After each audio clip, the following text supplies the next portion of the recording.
Hello, my dear friends. Welcome back. Come in, settle wherever you are tonight. There is no rush, no place we need to reach. If your shoulders are still holding the day, let them drop now, gently. Take one slow breath in and let it out a little longer than you took it in. Good. And another, the same way, slower at the end. The lights in the room can be soft. The blanket can be warm. Your phone can stay where it is. There is nothing tonight that asks anything of you except to be here, breathing slowly, while the day quietly steps away from your shoulders. That is enough. That is the whole task. Settle a little deeper. Notice how the room feels around you. The night is not in a hurry, neither are we. Tonight we are going to walk together through a place that no longer exists in the way it once did, but whose blue light still travels across thousands of years. We are going to walk into the great old city of Babylon, into one of the temples of a goddess called Ishtar. The city sits beside a slow brown river, the Euphrates, in what is now southern Iraq. The walls are made of clay. The courtyards are quiet. Above us, somewhere just out of view, rises a great stepped tower called a ziggurat, taller than the date palms, taller than the houses, almost touching the color of the sky. Around us, a temple complex breathes softly in the warm evening air. We will not go in a hurry. We are not going to gather facts the way one gathers stones in a basket. Instead, we are going to drift slowly between rooms, between centuries, listening to small details, the color of a wall, the smell of warming asphalt, the careful hands that fed a goddess at sunrise, the priestess at her clay tablet, the lion at the corner of the gate. Some of what we find tonight may surprise you. Some of it may rearrange a small corner of what you thought you knew about this old city, but none of it will pull you forward. Each turn will lead gently to the next, and whenever the path finds an evening, we will follow it. The goddess we are going to meet has many names. In an older language she was called Inanna. Later, in another, she became Ishtar. Same goddess, different mouths. She is the goddess of love and also the goddess of war. She is both the morning star and the evening star. She is, in a way, all the things a single life cannot be at once. We are going to follow her gently through her own house. So if you are warm and the room is dim and your breathing has begun to slow, we are ready. Let us step softly through the gate and into the soft blue light of Babylon's temple of Ishtar. We approach the gate at the soft hour of evening, when the western sky is still pale and the river breathes a long, low sigh between its mud banks. There is a kind of light here that does not exist in the rest of the city. The streets we walked through were brown, the color of dust and dried clay, and the sun on the roofs was the color of old bread. But the gate is blue, not the blue of a summer sky, a deeper, calmer blue with a softness in it that almost glows in the falling light. As we come closer, you can begin to see the pattern. Tall figures stretch up the wall in rows, animals shaped from glaze, gold and brown bodies set against that great expanse of blue. The first thing you may want to do is reach out. The wall feels surprisingly cool under your hand, slightly slick where the glaze still holds the air, The bricks are not large, they fit your palm, and between them narrow seams of something dark, smelling faintly of warm tar. This is the gate of Ishtar, completed in around the year 569 before our era by a king named Nebuchadnezzar, the second of his name. He ordered the 8th gate of the inner wall to be remade as a marvel, and a marvel is what stands before us. About 15 meters rise above the road, and another 14 meters are quietly buried in the earth below, a foundation wider and deeper than the part we can see. The gate is in a way mostly hidden. Most of its strength is underground, holding the rest steady. That is something to remember about old buildings, perhaps. Their visible beauty rests on a much larger silence beneath. Now the color, the blue you are looking at, the famous blue of Babylon, it is not lapis lazuli. For thousands of years, lapis was the most prized blue stone in the ancient world, dug out of mountains far to the east in what is now Afghanistan. It was small, it was rare, and it was costly. To cover an entire city wall in lapis would have emptied a treasury. So the craftsmen of Babylon did something quieter and far cleverer. They invented a glaze that imitated it. The recipe was patient. Plant ash, sandstone, small pebbles, all melted together into a kind of glass called a frit. Cobalt was added in measured quantities to bring out that deep blue. The frit was then ground fine, mixed with a binder, and painted onto bricks that had already been fired once. Then the bricks were fired again at a higher heat. When the kilns cooled, the glaze had become part of the brick. The bricks could now stand in rain, in sun, in flood, and keep the color of a stone they were not made of. In other words, the most famous wall in Babylon is, very gently, a beautiful illusion, a story made of clay told in the color of a stone. That should not lessen it. It should perhaps soften it. The artisans wanted you to feel a richness beyond what the soil here could give them.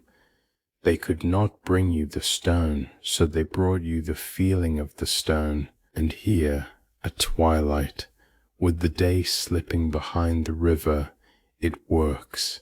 You believe it. Step a little closer to the figures along the wall. There are 3 kinds, and they alternate in long, calm rows. The first is a creature you may not have seen before. Its body is slim and scaled, almost like a snake's, but it stands on 4 legs. The forepaws are like a lion's. The hind legs end in talons, the way an eagle's foot ends. 2 small horns curve back from its head, and a thin tongue lifts forward from its mouth. The animal's name is Mushkhushu. It is the dragon of Marduk, the city's great god. Once a chaos creature he defeated, now his quiet servant. Walk a little farther, and you will meet the second animal, a thick, calm bull, lowered head, broad shoulders. That is the aurochs of Adad, god of storms. And then, at last, the third, a slow lion, walking always to the right, mouth slightly open. That is Ishtar's animal, the animal of the goddess whose temple we are about to enter. Notice how patiently the rows repeat. Dragon, bull, lion, dragon, bull, lion. The wall is not a painting, it is a procession. Each beast belongs to its own brick. sometimes to several bricks fitted together. Stop here for a moment and look at one of the lion reliefs. Tilt your head a little, and you will start to see the seams.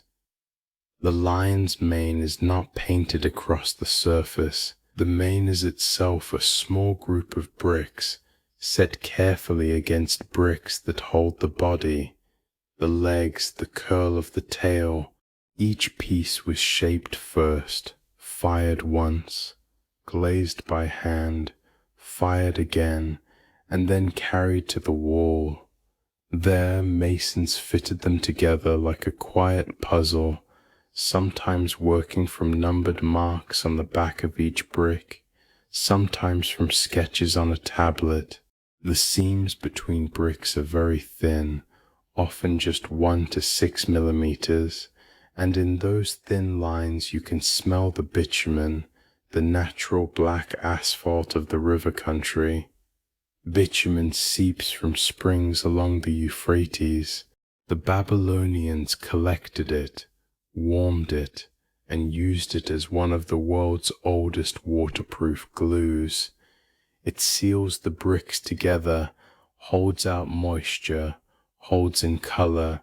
It is the quiet skeleton of Babylon's beauty. Stand back again. Let the gate breathe the way it was meant to. From a distance the seams disappear. The hundreds of small joins fold into a single great image, a wall of moving animals against a sky-blue field.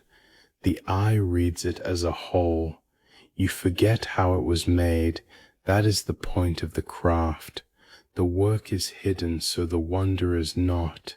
There is one more thing to say before we walk through. The gate is double. What you can see from the road is only its outer face. There is a second gate behind it, identical in spirit but standing in its own quieter shadow, and a long passage between the two, walled on both sides with more lions and more dragons. Walking through is not a single threshold. It is an experience built like a tunnel of careful images. By the time you reach the inner courtyard, the light has changed twice. The mind has slowed twice. You are no longer in the city. You are in the precinct. You are inside the goddess's first room. Take a moment now, in this passage between the two gates, to listen. There is no traffic here. The lower part of the wall keeps the wind out. The sound of the river is far away. The lamps along the walls have just been lit by a small, calm man with a bowl of oil and a long reed. He moves from lamp to lamp without saying anything. There is a soft conversation of priests somewhere inside the precinct, but their voices do not carry into the passage. Above you, the blue rises into the gathering dark, slowly losing its detail until it is only a feeling. If you brush your hand along the wall, the glaze is faintly warm. The bricks have held the day's sun and are giving it back to the night. The asphalt seams smell almost sweet up close, the way a road smells in summer. It is the perfume of a city built in a hot country. Let your eyes adjust. The blue is no longer a color now, but a kind of presence. The animals on the wall are no longer details, but slow shapes walking with you. A few stars have appeared in the strip of sky above. Somewhere beyond the second gate, a single bell rings once and stops. It is not announcing anything. It is simply marking the hour as gently as a hand placed on a sleeping child's shoulder. Look at one line in particular. The light from the new lamp falls across its shoulder, and you can see faintly that the curve of the mouth is slightly different from the line next to it.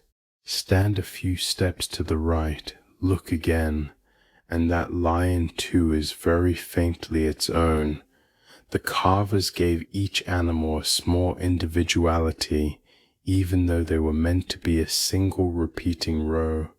There may have been hundreds of these lions along the processional way that led toward the gate.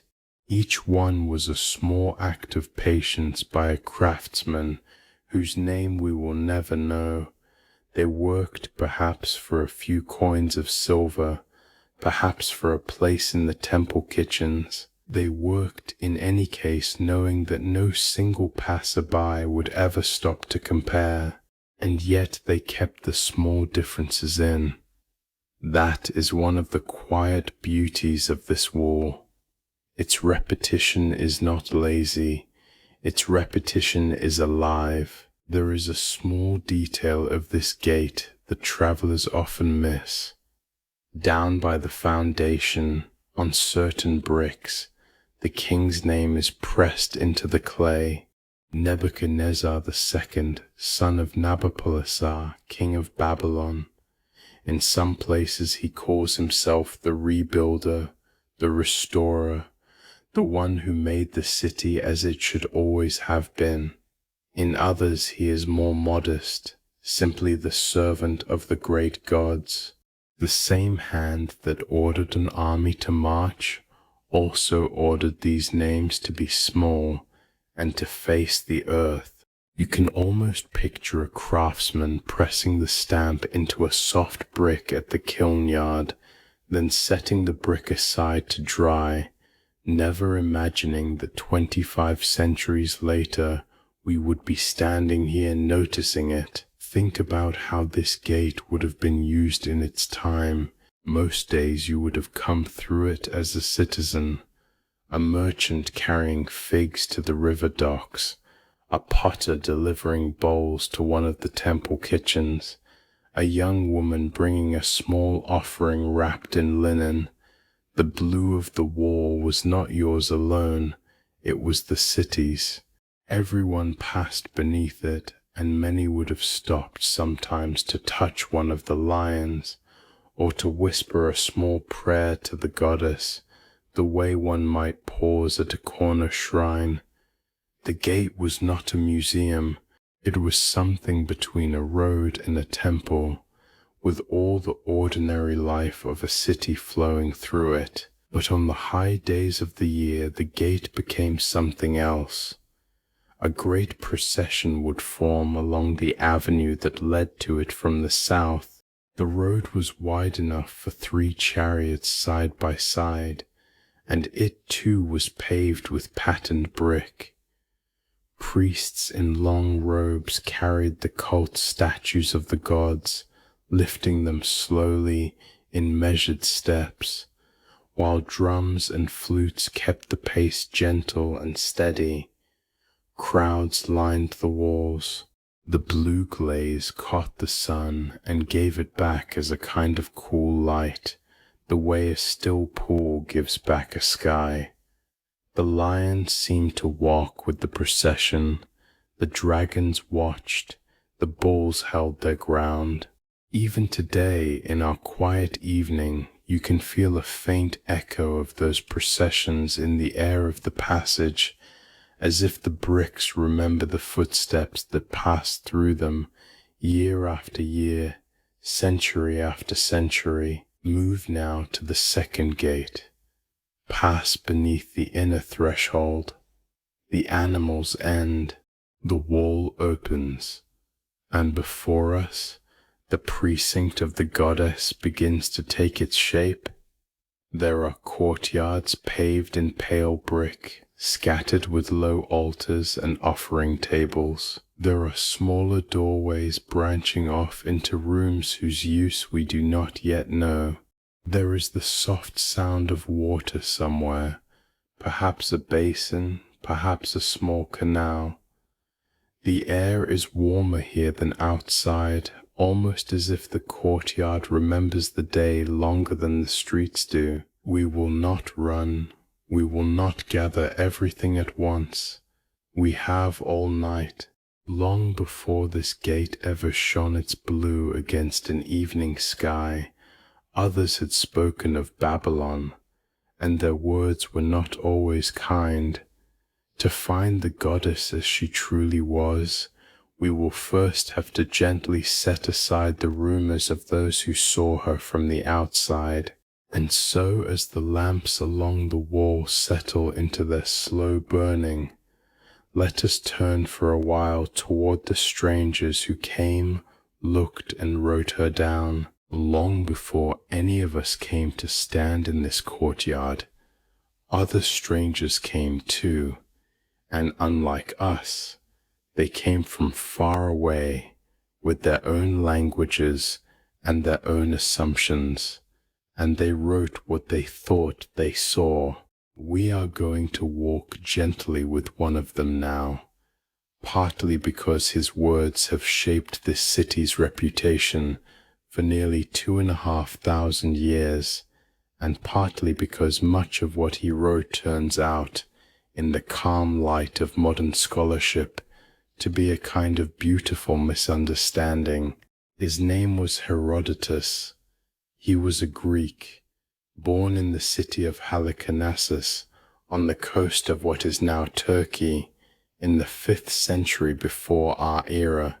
He traveled, he listened, he wrote down what he was told, sometimes mixed with what he saw, sometimes mixed with what he hoped to be true.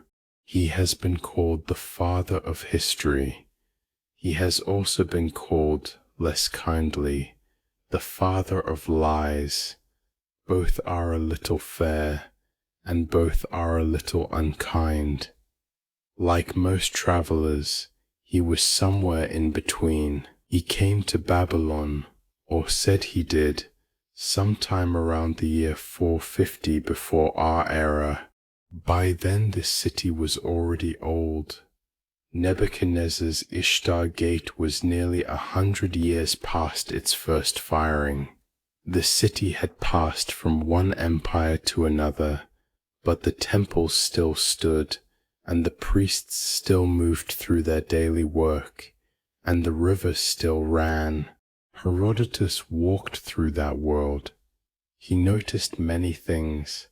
He admired the size of the city, the height of the walls, the strange dragons on the wall of the goddess, and then, in a passage that has lasted longer than most of the bricks themselves, he wrote a story. He wrote that every Babylonian woman, at least once in her life, had to sit in the temple of the goddess of love and wait for a stranger to come, drop a coin in her lap, and lead her outside. He wrote that the women would sit there with garlands on their heads, in long rows, until they were chosen. He wrote that the prettiest were chosen quickly. The plainest, he claimed, sometimes had to wait for years.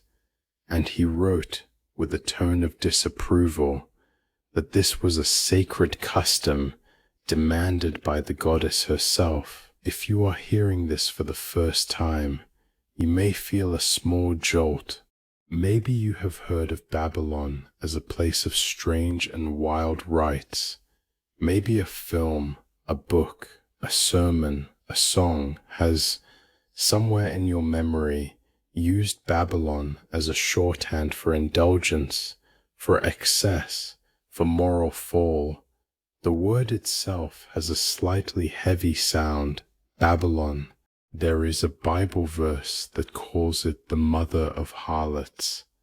There are Greek dramas that imagine its courts as feverish.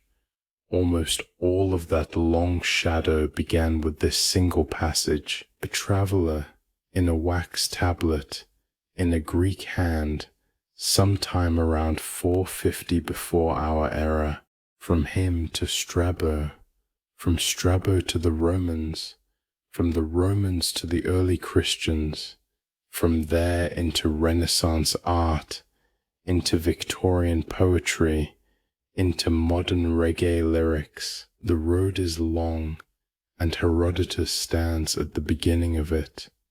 Now here is the gentle, slow turn. Modern scholarship has, very quietly taken this story apart, not all at once, not loudly, but over the last 50 years, with care and patience. The Babylonians left tens of thousands of cuneiform tablets behind. Letters, contracts, court records, temple inventories, dream logs, schoolwork, hymns. Their world is, unusually for the ancient world, very well documented in its own hand. And in all of those tens of thousands of tablets, no one has yet found a description of the rite Herodotus described. Not a contract, not a hymn, not a complaint, not a temple regulation. The Babylonians wrote down nearly everything, and they did not write down this.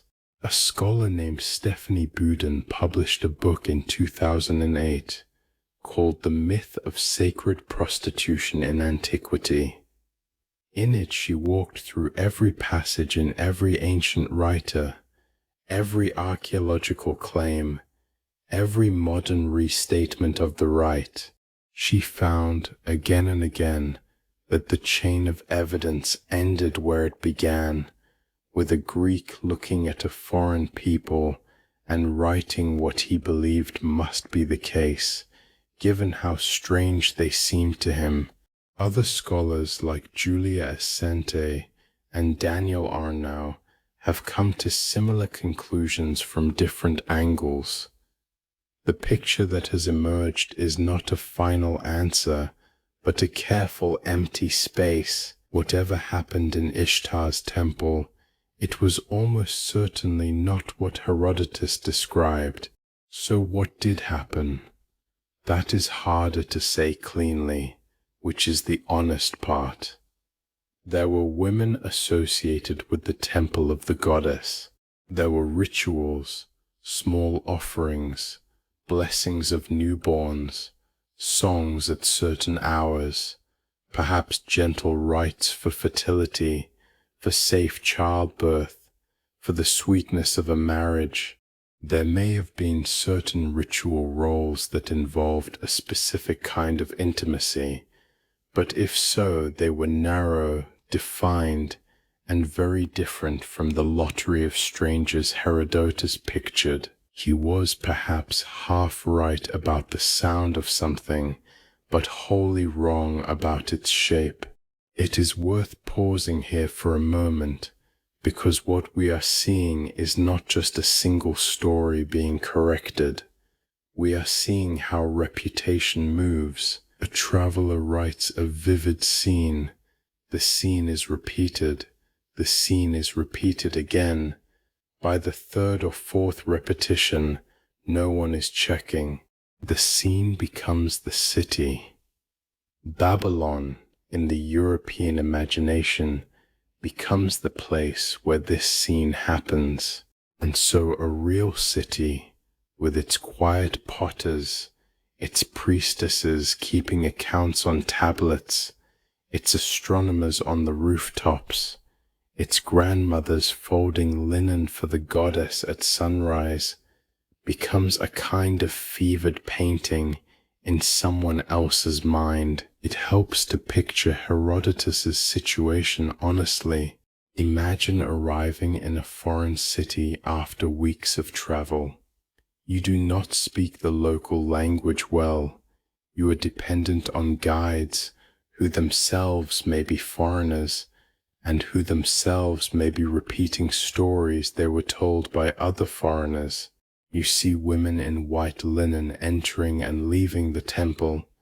You see men, some of them clearly traders from elsewhere, going in to make offerings. You see a coin set down at a small altar. You see a hand placed on a forehead in blessing. You do not know the words being spoken. You are, in some real sense, watching a film with the subtitles missing. It would be easy then to assemble a story out of the visible pieces and to feel quite sure of it by the time you went home and opened your wax tablet. The Greek world, too, had a particular hunger for stories about strange foreign rites. Other peoples, Persians, Lydians, Egyptians, Scythians, were also turned in Greek prose into mirrors. A Greek writer could quietly explore his own anxieties about women, about money, about purity, by writing about a foreign city that, in the writing, became a kind of extended dream. Herodotus's Babylon does this. So does his Egypt in places. So do many of the stories we still tell about places we have not lived in. The temple of Ishtar in this view was a screen onto which a whole foreign culture projected its own quiet curiosities. Stand quietly here in the courtyard for a moment. The lamps are low. The bricks under your feet are cool. There is no garlanded row of women. There is instead a small group of priestesses crossing from a side door to a storage room, carrying jars on their hips. They are talking to each other softly. They glance toward us as they pass. The way one glances at a guest one is too busy to greet. They are, almost certainly Nedi, women of the temple, but we will meet them properly in a moment.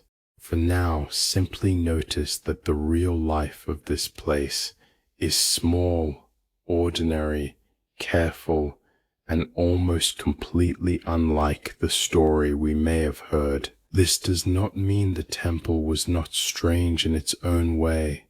It was. There were rituals here that would feel deeply foreign to anyone today. The cult statue was treated as the literal living person of the goddess. The food brought before her was sacred and could not be wasted. The priests bathed, dressed, and put the goddess to bed at dusk. There was a body of detailed written prayer that we are still translating. There was, on certain nights, dream incubation, where pilgrims slept inside the precinct hoping to be visited. We will come to all of this. The point is not that Babylon was ordinary. The point is that the strangeness of Babylon was not the strangeness of a Greek imagination. It was its own strangeness, quieter, more domestic, more practical, more careful. There is, of course, the question of why the misunderstanding lasted so long. Part of the answer is simply that for a very long time, no one in Europe could read the Babylonians themselves. Cuneiform was not deciphered until the middle of the 19th century of our own era. For more than 2,000 years, the only voices anyone in Europe could read about Babylon were Greek voices and Hebrew voices, both of whom had their own reasons to portray it the way they did. The city's own clay was sealed inside a script that no one could open. By the time scholars finally learned to read those tablets again, the picture in everyone's head had already hardened into something else. Correcting it is slow work. The way removing varnish from an old painting is slow work. You have to go small patch by small patch, layer by layer, and even then you cannot ever quite undo the years of darkening. There is one more useful thing about Herodotus, and it is gentle. He did not lie on purpose. He almost certainly believed what he was told, or what he half saw. Travelers in any age tend to fill in what they cannot fully understand with their own assumptions. He saw women near the temple. He saw foreign men entering. He saw money change hands. He saw rituals he did not have the language to ask about. He patched the gaps with the most colorful possibility his mind could imagine. We have, every one of us, done a smaller version of the same thing, in a smaller way, in some other country. There is one more small layer to this. The Hebrew prophets, writing roughly in the same centuries that Herodotus walked the world, also had their own reasons to make Babylon into a kind of metaphor. The Babylonians had taken Jerusalem in 587 before our era. They had carried much of the city's leadership into exile. The memory of that experience left a deep mark on Hebrew prophetic literature. Babylon, in that literature, became not a real place with potters and priestesses, but a great symbol of pride, of empire, of forgetting. Centuries later, when Christian writers picked up that imagery, they layered it onto Herodotus, and the two reinforced each other. The temple of Ishtar, in that mixed inheritance, became something it had never quite been. We are, very gently, taking that long inheritance and setting it down on the floor here for a while, so we can see what is actually around us tonight. If there is a small lesson hiding in this chapter, perhaps it is only this: the reputation of a place is rarely written by the place itself. It is written by visitors, and what visitors write becomes louder over centuries than what the city quietly knows about itself. Babylon's loudest story was the one written in a foreign hand. Its quietest story, the one we will be following tonight, is the one written by its own clay. The candles inside the precinct have settled now into a slow, even burning.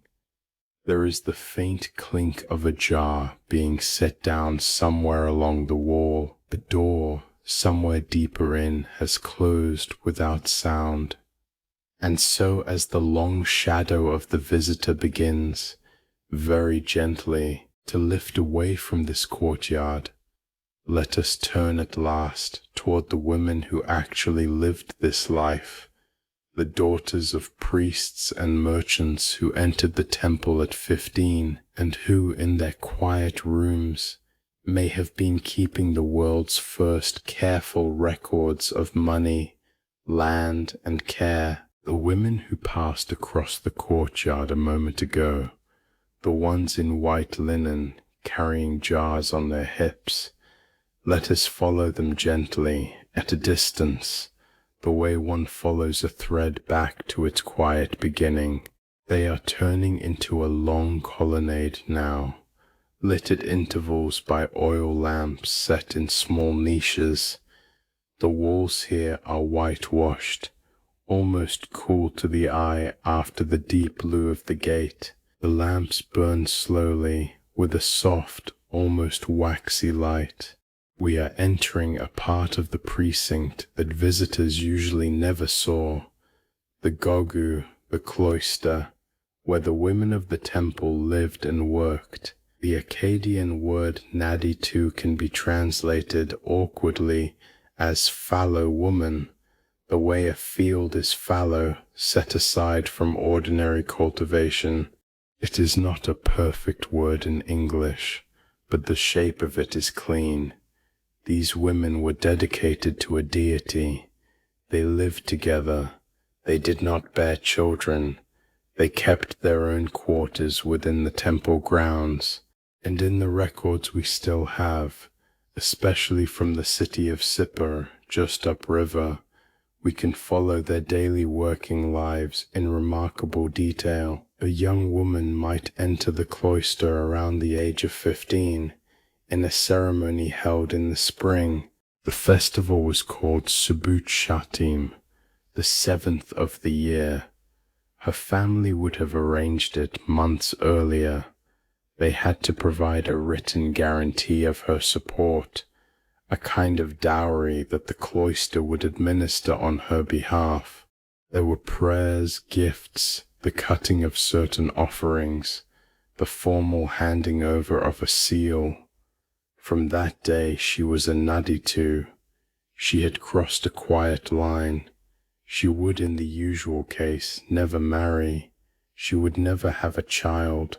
She would, however, manage property, hold contracts, write to her family, and surprisingly often become wealthier than the brothers she had left behind. The earliest community we can follow is at Sippur, beginning around 1880 before our era, and lasting nearly 350 years into the late Old Babylonian period. The cloister there sat next to the temple of Shamash, the sun god, husband of Aya, with whom Ishtar shared certain features. Several hundred women lived inside its walls at any one time. Their rooms were modest. They ate together in some matters, and separately in others.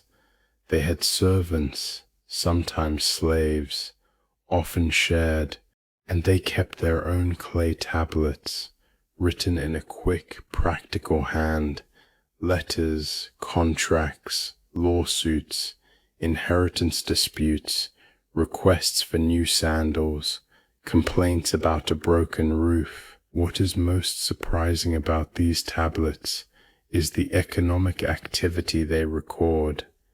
The Naditu women lent silver. They lent it at interest. They lent it to relatives, to merchants, to other women, and in at least one preserved case, to a king's official in a temporary need. They bought and sold fields, leased orchards, hired farmhands, sent their grain to be milled, traded oil, and kept careful inventories. A few of them grew quite rich. One woman in Sippar named Iltani left a will at her death that mentioned silver, jewelry, slaves, several houses, fields outside the city, and a small grove of date palms. Some scholars, looking at the contracts, have called the Naditu the world's first female investment bankers. That phrase is a little playful and a little overstated, but the underlying activity is real. They handled money on their own behalf, and they handled it with skill. Why did this institution exist at all? The answer, like most ancient answers, is many things at once. For wealthy families, dedicating a daughter to the temple kept her dowry inside the family. At her death, her property usually returned to her brother's lines, rather than passing to a husband's family. For the temple, the Naditu provided steady management of estates and a stable population of educated women. For the women themselves, the cloister offered something rare in the ancient world, a life that did not require a husband, a life with property, a life with a measure of autonomy. We should not romanticize this. They were still bound by rules, by family expectations, by the conservatism of a temple culture, but within those bounds, their lives had a certain quiet shape that very few women of any age elsewhere in the ancient world could claim. If you stand for a moment in the colonnade and listen, you can hear faintly the small sounds of this life, a reed stylus tapping into damp clay, the slow turn of a stone weight on a bronze scale, a door opening, a woman calling another by name, the answer drifting back through linen curtains. Somewhere a small song, low and unhurried, in a language that has been written down many times, and yet still carries something we do not fully hear. The smell here is different from the smell at the gate. It is drier, cooler, the faint sharpness of clean linen, the faint sweetness of date oil, the smell of work being done quietly, There are smaller, more domestic details that the tablets give us as well. A Nadatu writing to her father about a roof beam that needs repair. A Nadatu writing to a brother about a slave who has run away. A Naditu asking another Naditu to send her a particular kind of fish from the river. A long, patient letter from a sister in the cloister to a sister in the wider world about a misunderstanding over a field. None of these tablets are loud. They are the texture of a life. They tell us that the cloister was not a tower of silent contemplation. It was a small working town inside a town, one where a woman could be ill and write to a friend about a remedy, where she could be angry and write to a relative about a debt, where she could be tired and ask for a quieter cell next month. The cloister had its own internal politics, its own friendships, its own quiet rivalries. The tablets give us all of it, in small, careful handfuls. Now turn your attention slightly upstream, in time. We will leave the cloister for a few minutes and visit, in our minds, a moment about 1300 years before the cloister of Sippa was even founded. Around 2300 before our era, in the city of far to the south, a young woman is seated at a low desk. She is the daughter of a king. Her father has built one of the first empires in human history.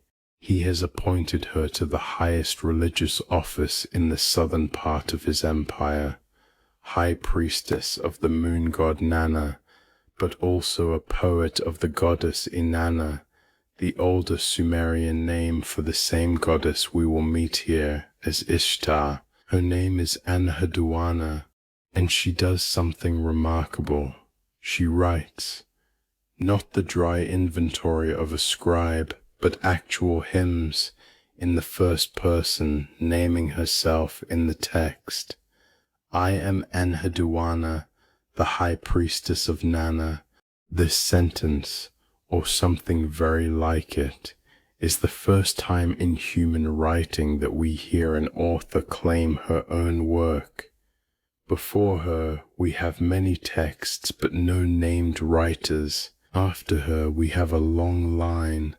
She is, by most reasonable measures, the first named author in the history of writing. The first named author is a woman, and a priestess, and her hymns are not chiefly to her father but to the goddess Inanna, to the same Ishtar we are walking toward tonight. Her best-known poem is sometimes translated as the Exaltation of Inanna. It is a strange, restless, intelligent text. It mixes praise with complaint. The poet is in trouble. Political enemies have driven her out of her temple in and she calls upon Inanna to set the world right again. The hymn moves between deep reverence and almost personal grief. There are lines where she questions the goddess directly, asking why her prayers go unanswered. There are lines where she catalogues Inanna's powers in long, slow waves. There are lines where she very briefly falls silent and lets the silence do the work. To read her, in any modern translation, is to feel a real human voice across more than 4,000 years. It is worth noting how Enheduanna's voice differs from almost everything around her. The Sumerian hymns of her age are usually anonymous, formal, ceremonial. They are sung by a priesthood, not by an individual. Enheduanna keeps the form, but breaks it open from inside. She names herself. She speaks of her own situation. She accuses, praises, doubts, and insists, all in a single long composition. To the modern ear she sounds, at moments, almost like a poet of any later century.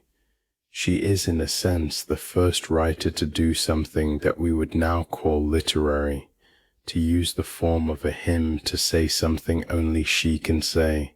The hymns survived because they were copied as part of the standard scribal curriculum of the next two empires. Children at school in the city of Nippur, 1,000 years after Enheduanna's death, would still copy out her opening lines onto soft clay, again and again, learning Sumerian by tracing the work of the high priestess. Some of those classroom tablets, small, broken, smudged, where a child wiped a hand across it, are how we know her at all. The first author in the world is preserved, in part because students kept misspelling her. This thread, Enheduanna at one end, the cloistered Nadatu at the other, is the long quiet life of women in this religion. It is not the life Herodotus described. It is not loud. It is not erotic in the way a Greek imagination wished it to be. It is something much more interesting.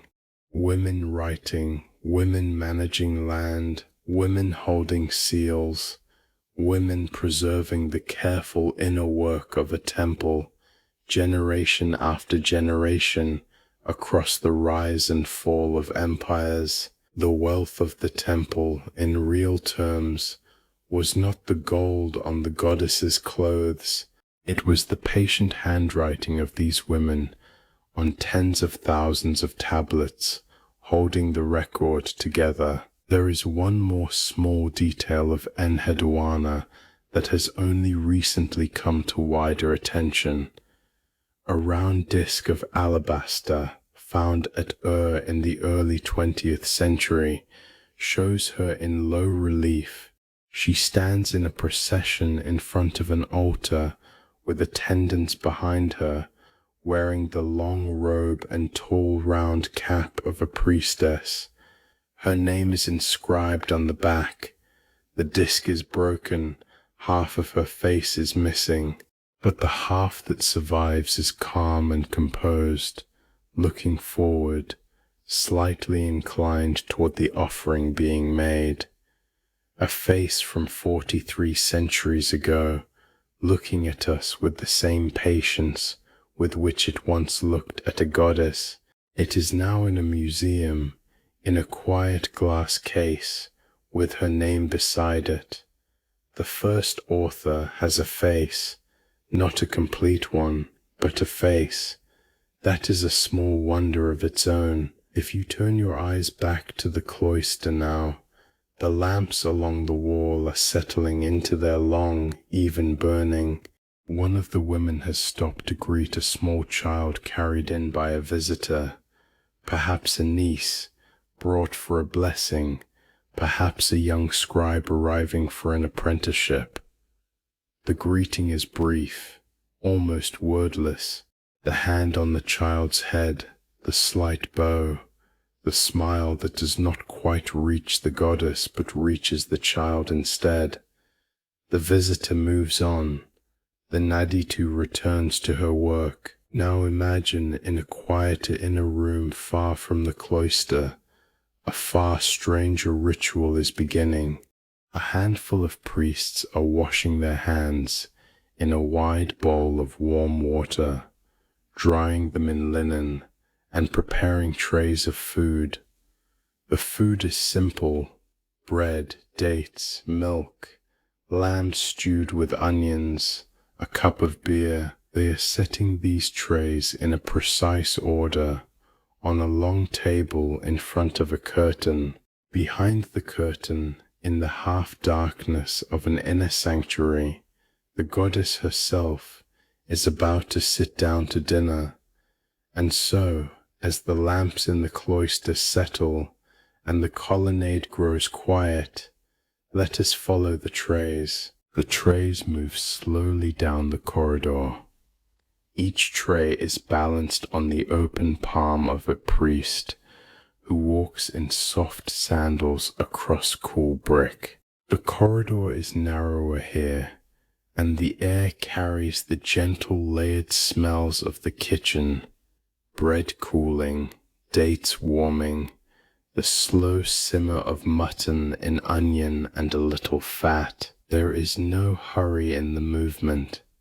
Each priest's pace matches the priest in front. The trays themselves are made of bronze, with a thin lip raised around the edge, so that the small bowls of food do not slide. We have come to the most surprising and most ordinary of all the rituals of Ishtar's house, the feeding of the goddess. To us today the idea is strange in its strangeness. The goddess has a statue, and the statue is treated as the goddess herself, and the goddess herself sits down to dinner each day at sunrise and again at sunset. To the Babylonians this was not metaphor. The cult statue behind its curtain, in the deepest inner room of the temple, was the literal living person of Ishtar in this city. She slept here, she woke here, she received guests here, she ate here. The temple was, in the most direct possible sense, her household, and the priests who served her were her household staff. The cult statue itself we know in considerable detail, especially for the great statue of Marduk in the neighboring temple of Esagila. The body was carved from a wood called mesu, a hardwood that the Babylonians prized for sacred work. The carved figure was then sheathed in beaten gold, with smaller plates of silver in places, and dressed in fine woven linen. Its eyes were inlaid with white shell and dark stone, sometimes lapis lazuli, sometimes onyx, sometimes a colored glass paste. The hair was set in soft strands of carved wood, then painted, then scented. The crown was a tall horned headdress, the mark of divinity in this part of the world. By the time the statue was finished, it could not really be seen as wood. It looked, in lamplight, like a being assembled from other beings, a creature of cloth, gold, silver, shell, and quiet linen. The statue of Ishtar in this temple was in the same general manner, a figure of wood and gold. Her crown was set with 7 points. Her hands were positioned in the gesture of receiving a small cup. She was dressed each morning in fresh linen, a wool sometimes for cooler months, and her clothes were laundered between wearings, then folded by particular women trained for the task. Her jewelry, including a heavy necklace of gold and lapis-colored beads, was changed for festival days. There were several full sets, kept in a small cedar chest in the inner chamber, opened only by senior priests in the presence of a witness. The day for the goddess began before sunrise. A small group of priests arrived at the inner chamber while the rest of the city was still dark.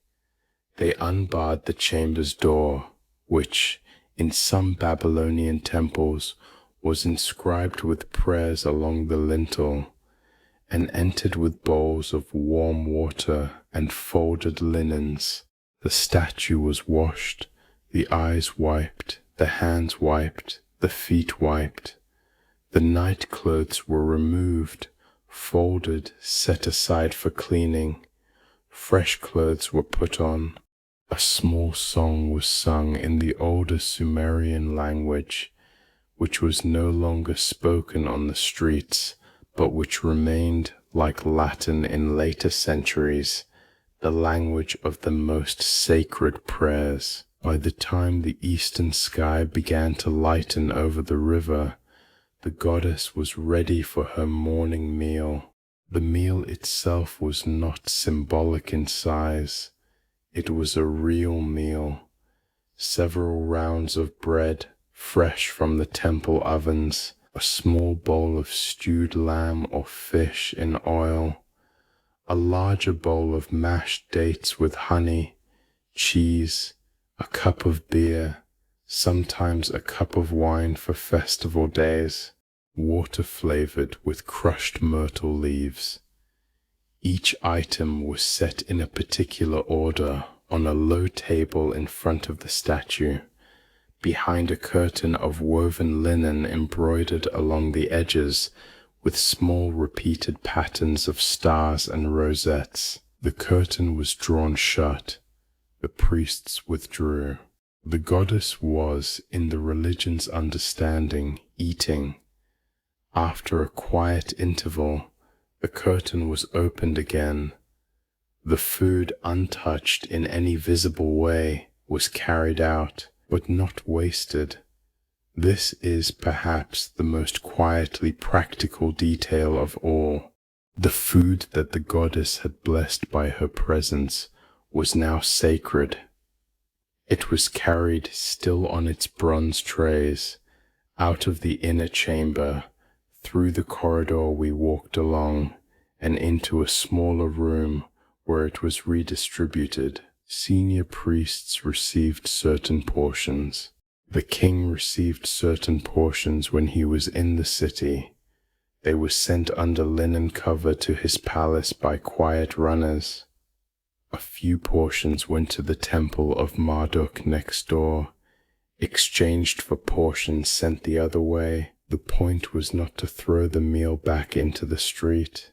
The point was to keep the goddess's blessing flowing through the human hierarchy in concentrated form, like a current passing through a circuit.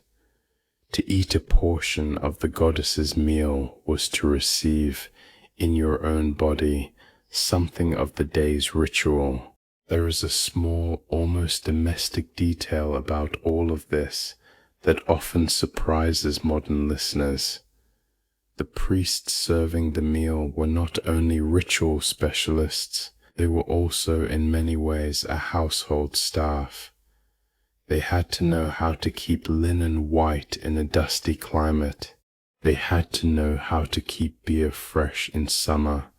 They had to know which vessels held what in a kitchen that fed dozens of staff in addition to the goddess. The temple records preserve actual shopping lists. So many measures of barley to the bread oven this week. So many fish from the canal docks.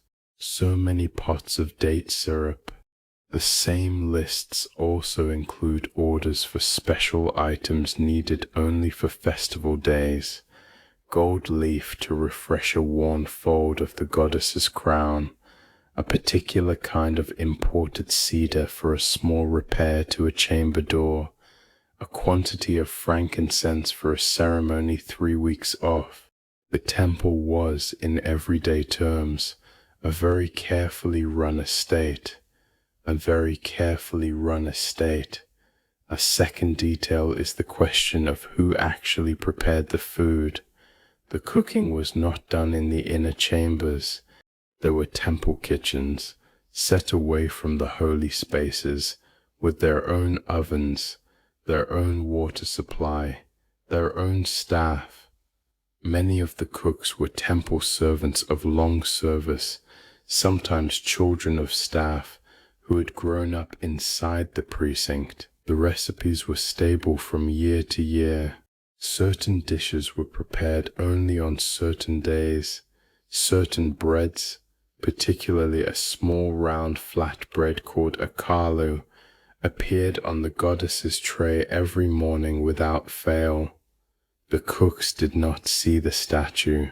They worked at a distance from her, in their own quiet rhythm, knowing only that the trays leaving their kitchen were being carried into a sacred room and would return again in due time. This is a good moment to mention the great ziggurat that rises just beyond the wall here. Its name is Etemenanki, the house foundation of heaven and earth. It was Marduk's tower, not Ishtar's, but it stood within view of every temple in the central district, and its long staircase ended at a small shrine on the very top. Most scholars believe Etemenanke is the building that lies behind the biblical Tower of Babel. The tower in the story is taller than the real one, but the shape, the color, the impulse all line up.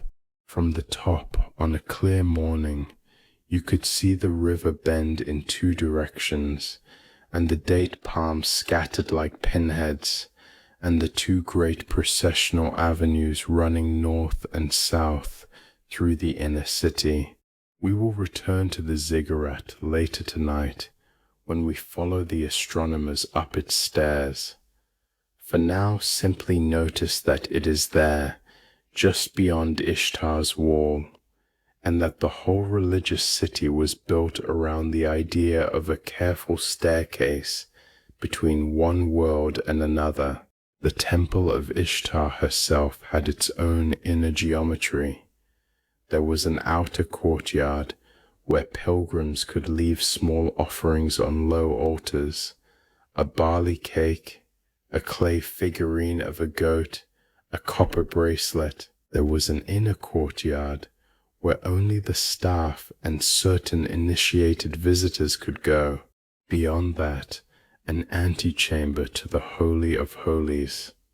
Beyond that, the inner chamber itself, dim, lit only by oil lamps, with the curtain drawn across the goddess's seat. The geometry was, in a sense, a slow thinning. Each room was a little smaller, a little more controlled, a little more silent than the one before. By the time you reached the final curtain, the city was very far away. A small thought before we move on. The whole rhythm of feeding a goddess sounds, to a modern ear, like a kind of theatre. But theatre is the wrong word, because the whole point was that no one was watching. There was no audience. The curtain was drawn precisely so that the goddess's meal happened in a privacy as perfect as any private dinner anywhere. The priests did not step back to admire their work. They simply withdrew. The goddess ate in the religion's belief alone, or rather with the city around her, but unobserved. The ritual was, in this sense, the opposite of a performance. It was the maintenance of an old, careful intimacy. You could think of it almost as the way a house with an elderly relative arranges itself. Quiet meals brought in, small things kept the same as last year, a deep continuity not quite spoken about, but felt in every corner of the building. You will not be allowed past the second curtain. Few were, but stand here in the antechamber for a long quiet moment. The light is the color of old honey. The walls are washed in a pale ochre. There are small inset niches along the walls, each with a little votive figurine, a kneeling worshipper, a hand raised in greeting, a face in profile. These figurines were left by people who could not stay in person, but who wanted in a small way to be present in the goddess's house even while they were elsewhere. There may be at any time dozens or hundreds of such figurines along the walls. Each represents a name, a wish, a quiet trade between a person and the goddess. The figurines themselves are worth a slow look. Some are no taller than your hand. Some are made of clay, some of soft alabaster, a few of carved cedar. The clay ones are usually rough, the work of small workshops in the city. The alabaster ones are finer, sometimes given by wealthy donors, with the donor's name lightly inscribed across the base. A few have lost their faces. The soft stone has worn smooth where centuries of hands have brushed past them. There is a small upturned mouth on one of the older clay figures, almost a smile, that catches the lamplight in such a way that it seems to greet you. You may catch yourself smiling back without meaning to. That is what these little figures were for. They were friendly placeholders. They held the place of a person who could not be here. They have been doing this work patiently for many quiet centuries. Beyond the curtain in front of you, the priests have just set down the evening tray. The smell of the stew rises gently for a moment, then fades behind the curtain. There is a brief, low chant, then silence. Outside, the city has turned to the color of evening. The river is taking the last of the day's light. In the kitchens, dishes are being washed. In the colonnade, the Naditu are walking back to their cells. The goddess in her inner chamber is having her supper, and although none of us will ever step past the curtain, there is in the antechamber a soft sense that some real and patient thing is happening behind it, attended to by careful hands. But behind the meals and the linen, in the courtyards and along the lower walls, other living things were watching.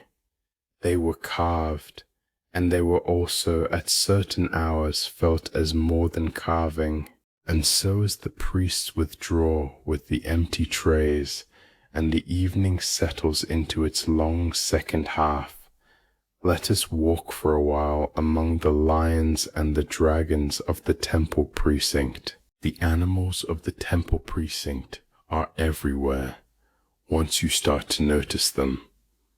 The lions on the gate, the lions along the lower walls of the inner courtyard, the lions on the doorposts of the side chapels, the dragons curling along the upper rims of the great processional arches, smaller painted figures in the antechamber niches, a bull's head over the kitchen door, a pair of fish carved into the stone basin where priests wash their hands. The temple is, in some sense, a quiet menagerie of stone and glaze, and these creatures have a long, patient story.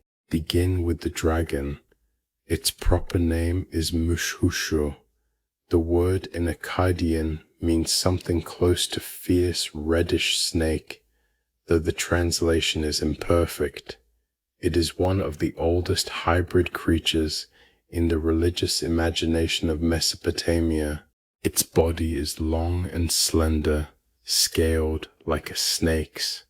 Its forelegs are a lion's, with rounded paws and the suggestion of muscles under the skin. Its hind legs end in the long talons of a great bird, an eagle or a hawk. Two slim horns curl back from its head. From its mouth a forked tongue lifts, almost lazily. The tail is long, curled, sometimes ending in a small barb. In the older stories, the Mushushu was not a friend. It was a chaos creature. It accompanied other gods before Marduk, earlier deities of storms and wild waters. When Marduk rose to power in the Babylonian pantheon, he is said to have defeated this dragon and bound it to himself. From that point on, the Mushushu walked beside him. Its energy did not vanish, it was simply turned to a different purpose. The animal that had once stood for chaos now stood, in image after image, as the watchful pet of the chief god of the city. There is a quiet wisdom in that move. The Babylonians did not pretend that wild forces did not exist. They simply tied them to the right post. Look at one of the dragons on the lower wall here.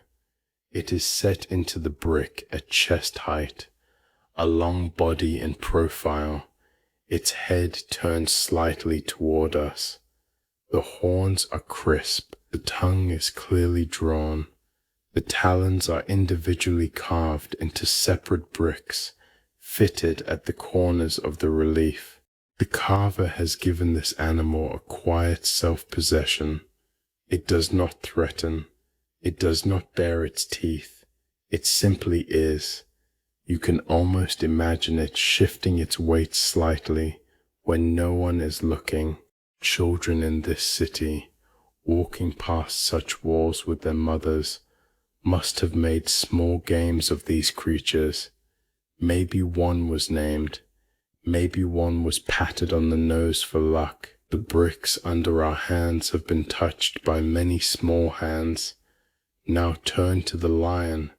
The lion is Ishtar's animal. It has been her animal for thousands of years, since the very oldest layers of her cult in the Sumerian south. In the older language she is Inanna, and she is shown standing on a pair of lions, as if they were small loyal dogs at her feet. Sometimes she holds their leashes in her hand. Sometimes one walks under her chariot. In some hymns her voice is described as a roar, the roar of a lion in the mountains, the roar of a storm coming in. The lion is, in this religion, a soft and dangerous animal. The two qualities are not in conflict. The goddess herself is soft and dangerous. The lion is the visible form of that combination. Dia, stand for a moment in front of one of the great lion reliefs along the inner avenue. Each lion is striding to the right, mouth slightly open, tail lifted. The mane is carved in long, loose strokes, almost like brush strokes in a painting. The legs are slim, the haunches strong. The whole body is the color of warm honey, set against the deep blue of the wall behind. There is a long curve in the back of the lion, from the lifted tail to the shoulders, that almost invites you to run a hand along it. You will not. The lion is too high, but the lion is there in your eye, and it is in itself a small calm pleasure. There is a question that comes up often when visitors stand here. Were there real lions in the precinct as well? The answer is gently complicated. Lions did live in the lands around the river in this period, and Assyrian kings in particular kept them in royal menageries. The famous lion hunts of the Assyrian palaces are documented in long stone reliefs that survive today. Babylon's case is less clear. We know there were animal staff at the temples, including specialists for sacred bulls and certain birds. We have hints, though not strong evidence, that occasionally lions or lion cubs were kept for ceremonial purposes, perhaps for short periods, perhaps borrowed from royal collections for the great festivals. The honest answer is that lions may have been here sometimes, in particular ways, but not as a daily presence. Their main place in the temple was on the wall, walking in stone forever, ears slightly forward. There is one tablet in particular that gives us a small window. It is a temple administrative record from a slightly earlier period in southern Mesopotamia, listing animals received from various estates as offerings. Among the entries, in a careful scribal hand, is a line that reads, in modern translation, "One young lion sent up from the river district, alive and well." The line is a single sentence in a long ledger of more ordinary deliveries. We do not know what happened to that lion. We do not know how long it stayed at the temple. But for one moment, A lion crossed from the wall into the courtyard, and a scribe in passing noted it down as if it were a sack of barley. There are very few such notes. They are precious. They suggest a world in which the line between the lion on the wall and the lion in life was thinner than we tend to assume. There were certainly other living animals here, even on quiet evenings. Doves in the upper niches of the courtyard, settling for the night. A cat or two padding along the perimeter, useful for keeping mice from the grain stores. A few sheep in a small pen behind the kitchen, kept for sacrifices and for milk. Donkeys on the outer edges of the precinct, brought in to deliver supplies. Even a few of the temple dogs, small, lean, watchful, moving between the courtyards on quiet rounds. The animal life of the temple was quiet but real. The carved animals on the walls were never the only ones in the building. There are smaller creatures in the carvings too, if you look. Birds along the upper edges of certain doorways, small swallows, possibly hoopoes, the kind of bird the temple courts would have actually held. Fish carved into the basins, partly because Ishtar's older Sumerian form Inanna was associated with fertile water as well as with love. A snake along the threshold of one side chapel, not the dragon, just a small ordinary snake, possibly a guardian against vermin. A gazelle pressed into a small votive plaque set in a wall niche, gift from a hunter who had returned safely. Each of these animals is a thread back to a real creature in the world outside the temple. The walls do not only show divine animals, they show the relationships between the city and the wider living world that the city depended on. There is a quieter category too, composite creatures that are neither divine nor mortal, but ritual. Small clay figurines of dog-headed men, lion-headed birds, snakes with human eyes. These were not meant to be seen by the public. They were buried under the threshold of certain rooms, in groups of 7, as protective spirits. Modern archaeologists have found such buried figurines in many Mesopotamian temples. They were placed during construction, never moved, and they did their quiet work below the floor. The temple, in other words, was watched not only by the visible animals on the walls, but also by an entire invisible team of small helpers under your feet. You walked across them every time you crossed a threshold without ever knowing. There is one more creature that deserves a moment of its own.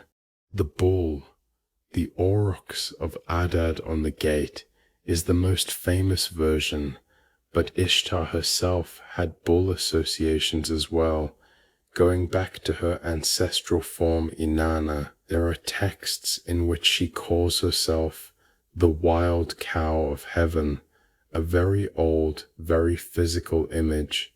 The bull was associated with strength, but also with stillness, the way a bull will stand for a long time, head lowered, watching, not moving until something requires it. That stillness is part of why the bull was sacred. It was a kind of patience that did not need to be performed. There is finally the question of why animals at all. Why this insistent presence of lion and bull and dragon and bird across every wall? There is a religious answer, of course. Each animal belongs to a god, and the wall therefore tells you who lives in this part of the city. But there is a quieter answer underneath. The Babylonians lived in a country shaped by water, by herd animals, by date palms, by predators on the edges of the marsh. Their lives depended every day on a careful relationship with the non-human world. The wall was a kind of acknowledgement of that. It said in stone and glaze, "We are not the only ones in this city. We share it with creatures who walk on different feet and sleep at different hours and read the world through different eyes." The temple was, in that sense, a polite house. It made room for guests who were not human. The relationship was not always one of admiration. There are also images of bound prisoners in animal forms, of demons being driven out, of a small jackal-headed figure being chased away from a doorway by a careful priest. Not every animal at the temple was honored. Some were warned off. Some were placated. There was a category of creatures that were felt to be present at thresholds, at sickbeds, at childbirths, at the long silent hours just before dawn, creatures with names like Lamashtu, who threatened mothers and infants. The temple kept small amulets against them. These amulets, often shaped as the figure of another calmer demon called Pazuzu, were given to households for protection. The animal world of the temple was full, and not all of it was friendly. Walk slowly back to the central avenue. The lions stretch ahead in their long blue rows. The dragons watch from above. The bulls rest at the corners. The smaller carved birds and fish and snakes appear and disappear in the dim light. There is a quiet feeling here that the temple is, in a way, the city's bestiary, not a zoo, something closer to an inventory of relationships between the people and the living world they share with the goddess.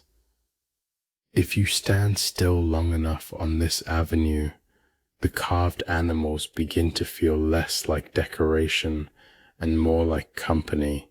The lion to your left is at the same height as your shoulder. The dragon above is roughly where your eye comes to rest if you walk at a calm, steady pace. The smaller carved birds along the upper rim are at the height where the lamplight just begins to fade into shadow. The whole wall has been arranged, in a sense, around the standing body of an ordinary visitor. The animals are there to be met at human scale. They do not loom. They do not crowd. They simply occupy their places along the slow walk. Long after these animals were carved, the bricks themselves still held a quieter story about who made them and how and why a city would spend so much patient labor on a single wall.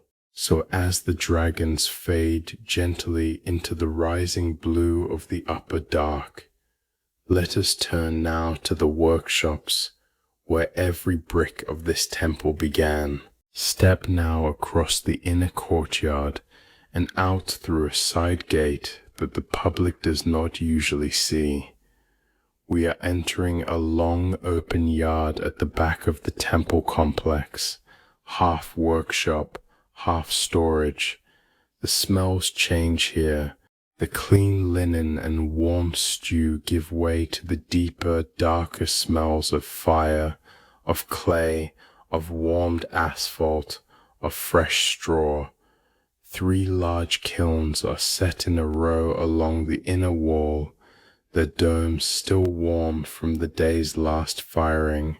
A low pile of bricks, stacked higher than your head, glows faintly orange where the heat has not yet left them. A few craftsmen are still here in the early evening, finishing small tasks before going home to their own kitchens. This is the working heart of the temple. Every brick of the great gate, every brick of the wall, every brick of the priestly cells and the inner chambers came from a yard like this. Babylon is, more than almost any other city of its time, a city of brick. There is no good building stone in this part of the river country. Stone has to be quarried, often a long way away, and dragged on sledges over difficult ground. Clay, on the other hand, is everywhere. The river deposits it in slow brown layers along its banks. Water and clay and a little straw, mixed together, with the material of every wall in the temple, in the palace, in the houses of the city. There were two main kinds of brick. The simpler was the sun-dried mud brick. Workers would shape soft clay in wooden molds, leave the bricks to dry in the desert sun for several days, and then stack them. Sun-dried brick was cheap, fast, and excellent for the inner cores of walls, for the great mass of mud that sat behind the visible faces. It was also softer than baked brick, and would not survive a flood. So for any wall that had to stand against weather, against canal water, against rain, the Babylonians used the second kind. Baked brick, kiln-fired, hard, durable, ringing slightly when struck. The bricks of the visible faces of the Ishtar Gate are all of this kind, hundreds of thousands of them, fired in batches in kilns like these, then carried to the gate and set in place. The setting was its own art. The mortar between baked bricks was not lime, as it would be in many later cultures. It was bitumen, natural asphalt, the same dark, sticky substance you can still smell faintly along the seams of the gate. Bitumen seeped from particular springs along the river and was harvested in the way one harvests sap. It was warmed in pots, brought to the construction site in jars, and used hot exactly the way modern asphalt is used today. The Babylonians had effectively invented an asphalt-based mortar nearly 3,000 years before the modern road. It worked beautifully. It sealed against water. It stuck the bricks together with great patience, and it gave the seams of every wall their characteristic dark line. Now consider the glaze on the gate. In light of all this, the glazed bricks were not separate from the baked bricks underneath. They were the same bricks, baked once at lower heat to set the basic shape, what potters call a bisque firing. Then the glaze was painted carefully onto the surface, sometimes with a small brush, sometimes with a kind of silk-thin transfer, sometimes by hand. The recipe of the glaze, as we said earlier, was a kind of glass, plant ash, sandstone, pebbles, with cobalt for blue. After painting, the brick went back into the kiln for a second firing, this one at a higher temperature. The glaze melted into the surface of the brick. As it cooled, it became part of the clay itself. The color in this way was not painted onto the brick in any temporary sense. The color and the brick were now one body. Each animal panel on the gate is, when you understand the process, a tremendous piece of choreography. The carver had to work out in advance how the figure would be split between bricks. A lion's mane might span a dozen bricks. A dragon's curling tail might span 20. Each brick had to be molded with its own slightly different surface. A curve here, a fold there, a small horn pointing exactly so. Each brick, after the first firing, had to be glazed in the right portion of the right color, with the right shading at its edges. Each brick, after the second firing, had to be carried to the wall and set into exactly the right place in the puzzle. Many of the bricks have small numbers or workshop marks on the back. telling the masons how to assemble them. It is in effect an ancient kit for an enormous wall-sized image. Mistakes happened. Some bricks were broken in transport and had to be remade from scratch, a difficult feat since the new brick had to match the old in color and exact dimension. Some glazes came out of the kiln slightly wrong in shade and had to be discarded or refired. Some animals on the wall, if you look carefully, have small irregularities in their lines, a slightly thicker mane, a slightly shorter tail, a brick that does not quite line up with its neighbors. These are not flaws. They are evidence of a real work, made by real hands, in a real workshop, where things sometimes did not go as planned. The wall is more lifelike, in fact, for being slightly imperfect. There is one more thread to pull on here, the water. The temple, like every building in Babylon, depended on its supply of water from the great Euphrates. The river ran through the center of the city, past the temple districts, past the palace, past the gardens. Smaller canals branched off from the main river, lined in baked brick and bitumen, carrying water to the docks, the kitchens, the gardens, and the bathing courts.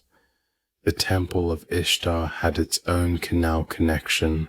Fresh water could be drawn for the goddess's washing every morning, for the cooks, for the priests, for the cleaning of the courtyards.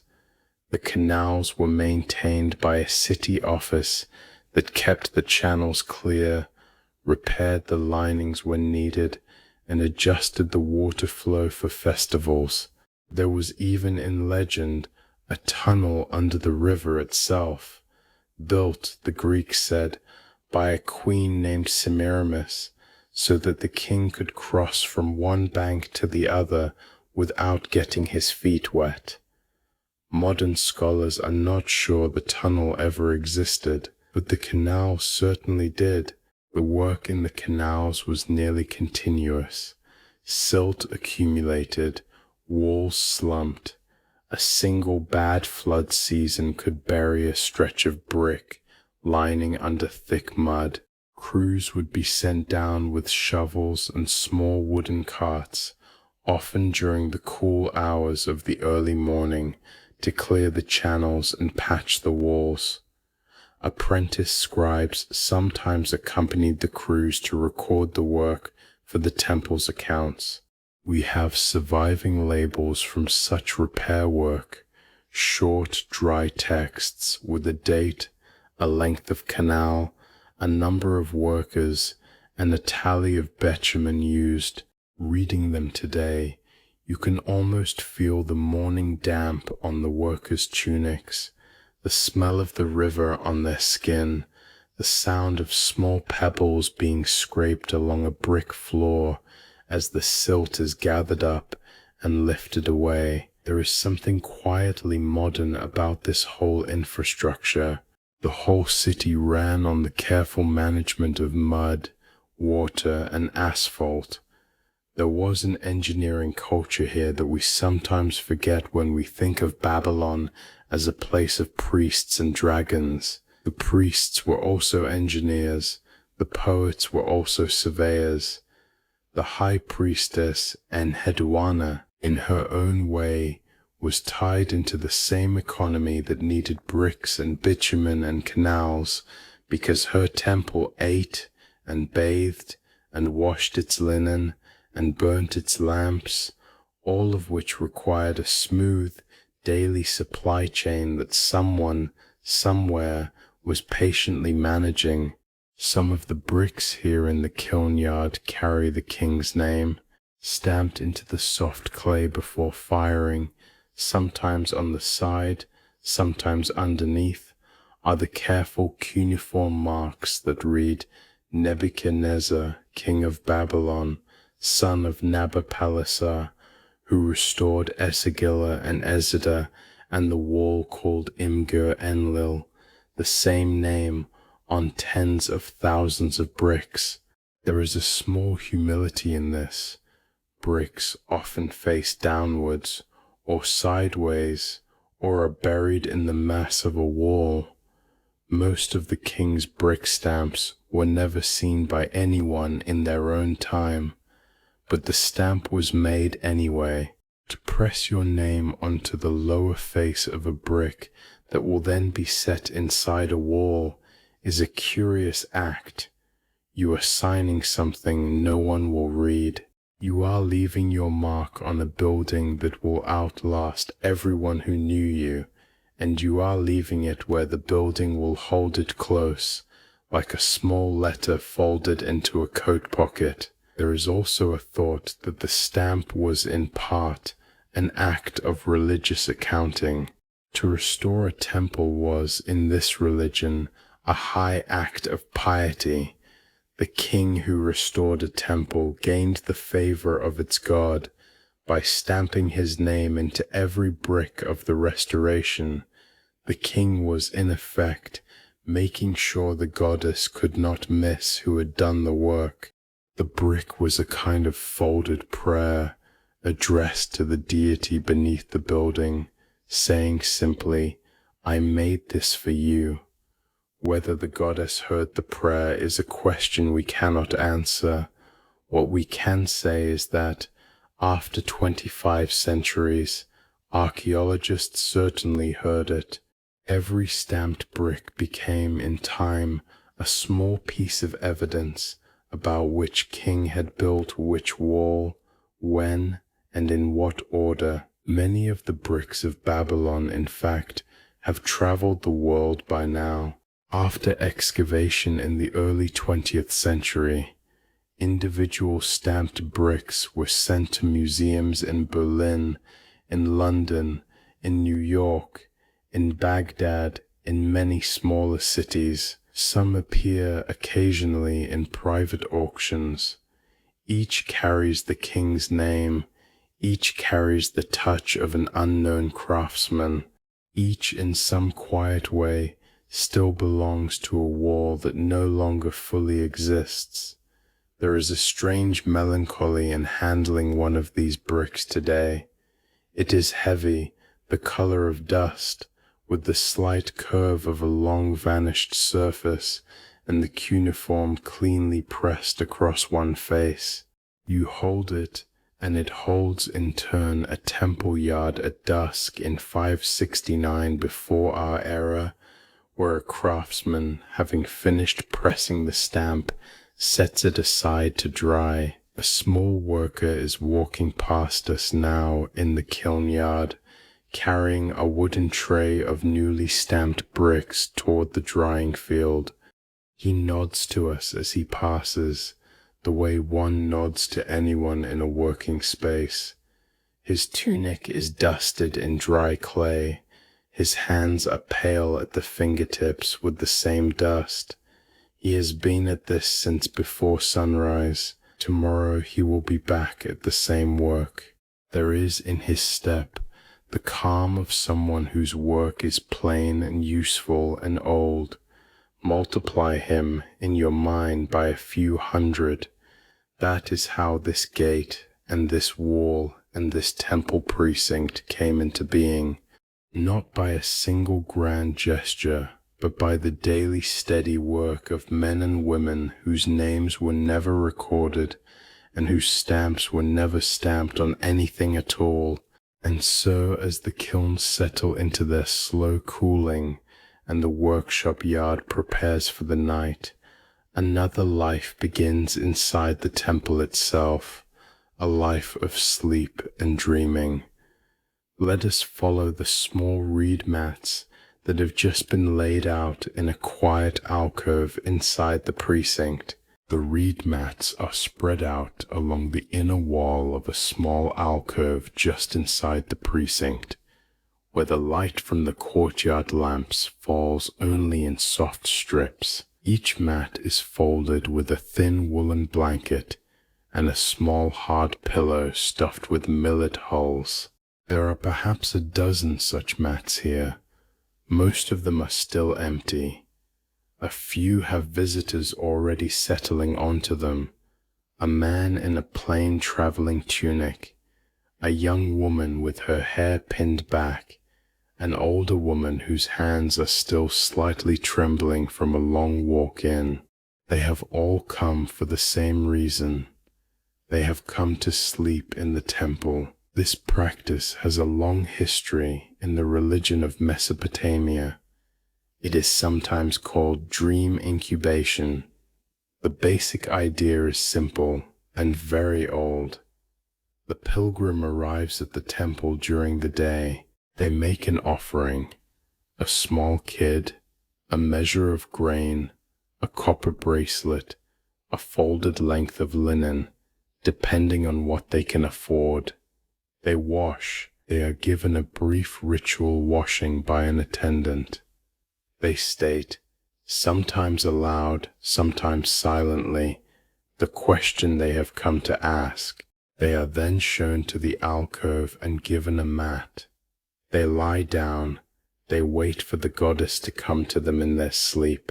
The questions are usually small in the way that real human questions are small. A pregnant woman wants to know if her child will live. A merchant wants to know whether to make a difficult journey. A father wants to know what to do about a quarrel with his son. A widow wants to ask if her late husband's spirit is at rest. A young man wants to know if a particular woman will accept him. The questions are never large. They are the daily fabric of a life. The goddess in this religion was thought to be willing to speak about such things, especially in dreams, where she could appear without all the ceremony of a daytime ritual. She might come in a dream simply as a tall woman in linen. She might say a single sentence. She might not say anything but only be present. The dreamer would wake and try to remember. In the morning, after the dawn meal of the goddess herself had been served, an interpreter would be available to listen to dreams. The Babylonian word for these specialists is baru, often translated as seer. They were a recognized profession, with apprentices, with their own collected reference texts. Among those texts is a remarkable book that survives in fragments on numerous tablets. It is sometimes called the Ishtar Gate, roughly the Dream Series. Modern scholars know parts of it well, thanks to the work of the great American Assyriologist A.L. Oppenheim, who edited it in the middle of the 20th century. The book is in essence an enormous dream dictionary. If a man dreams of climbing a tall tree, what does that mean? If a woman dreams of the moon eclipsed, what does that mean? If a king dreams that his hair has fallen out, what does that mean? There are hundreds of such entries, each with a careful, often surprisingly cool interpretation. The Baru's job was not to invent meaning. It was to match the dream against the reference text, and to read the matching sentence out to the dreamer. There were, of course, dreams that did not appear in the book. In those cases, the Baru would use his own judgment, pulling on the patterns of similar dreams. He might also recommend a small ritual, a particular offering, a particular fast, a particular short prayer, that would clear the dream's meaning or guide its outcome. The whole encounter, on the morning after a night in the alcove, would have lasted perhaps 10 or 15 minutes. The dreamer would walk back out through the gate with an interpretation in their pocket, and a small calmness perhaps, that they had not had the evening before. Royal dreams were taken especially seriously.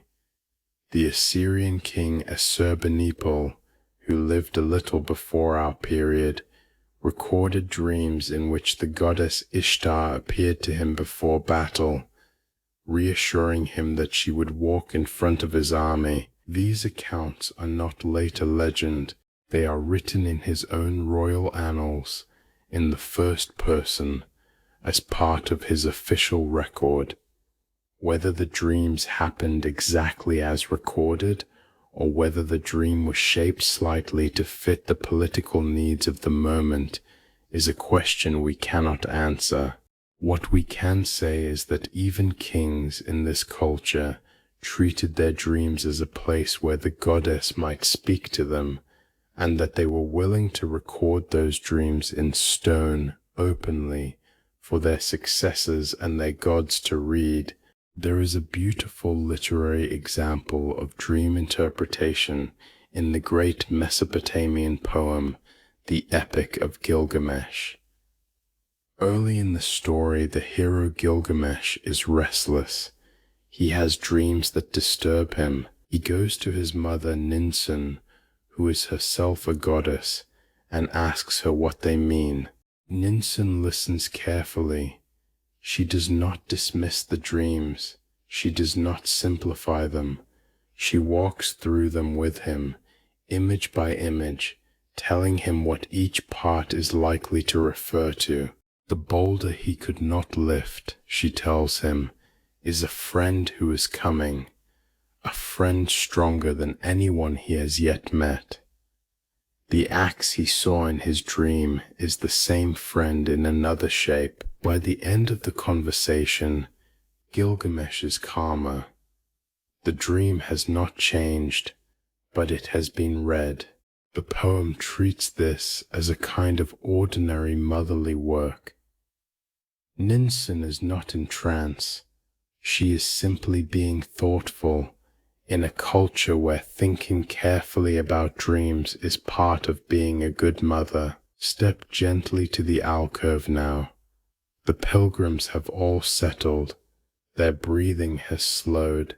The young woman with her hair pinned back has turned slightly onto her side, one hand under her cheek.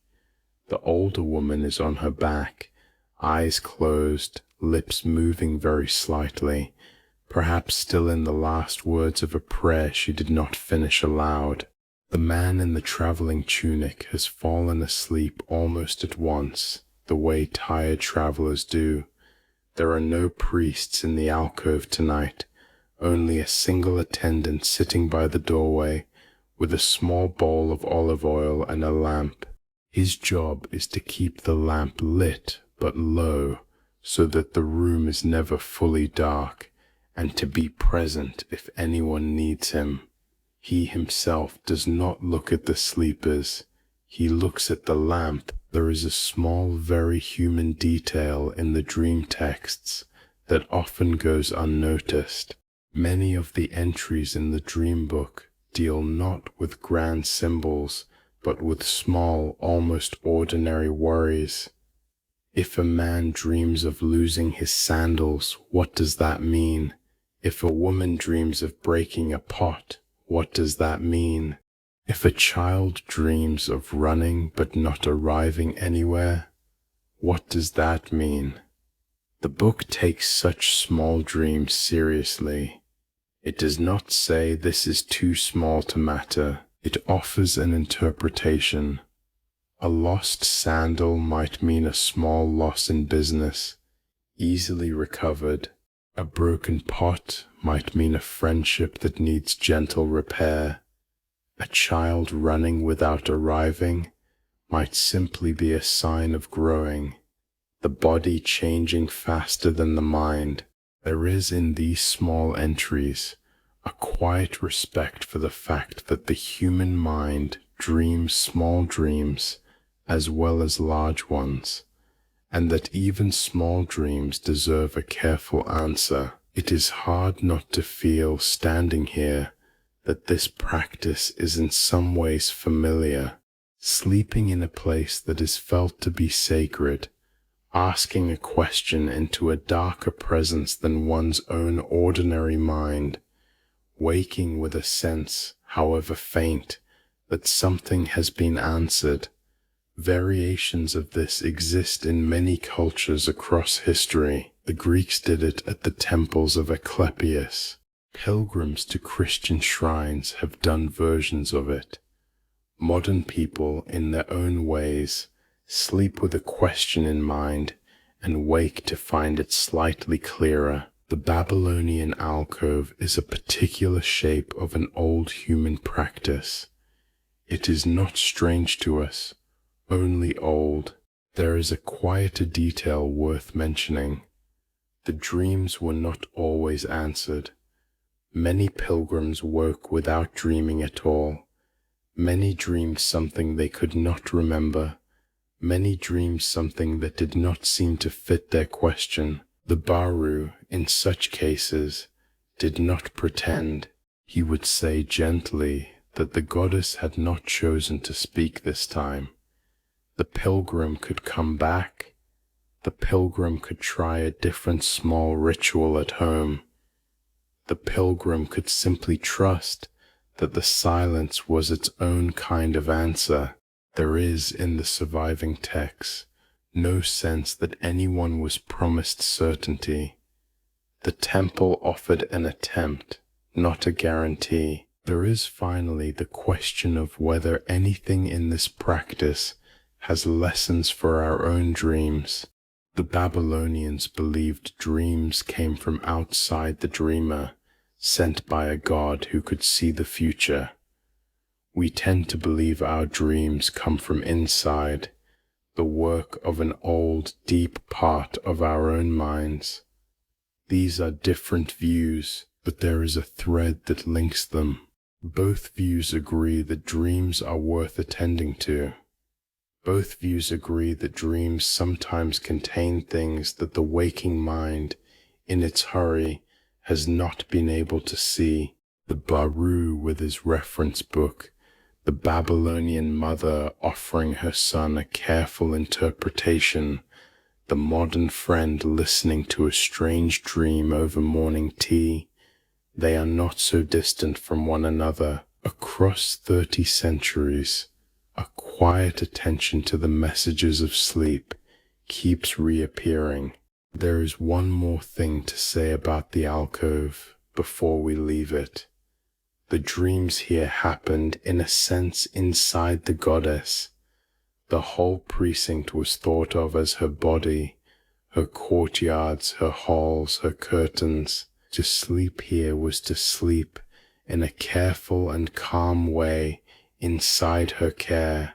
The pilgrim's small breath while they slept was breathing the same warm air as the goddess in her inner chamber.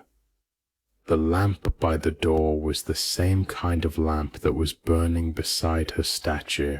The blanket over the pilgrim's shoulders was woven by the same hands that wove her linens. The sleep was domestic in the deepest possible sense. It was sleeping in a kind ancient house. Beneath there are records of pilgrims who return to the same alcove year after year. A woman in one tablet writes that she has come 3 years in a row on the same date to ask after her traveling husband. A man writes a short prayer for safe sleep on a small clay tablet that he leaves under his mat. These small repetitions tell us that the practice was not a one-time visit. It was a thread in the texture of certain people's lives, returned to whenever a question rose up that ordinary daylight could not answer. And so as the last lamps in the courtyards burn low, and the alcove sleepers slip into the slow, deep middle of their night, the city outside prepares for the longest and most careful night of the year.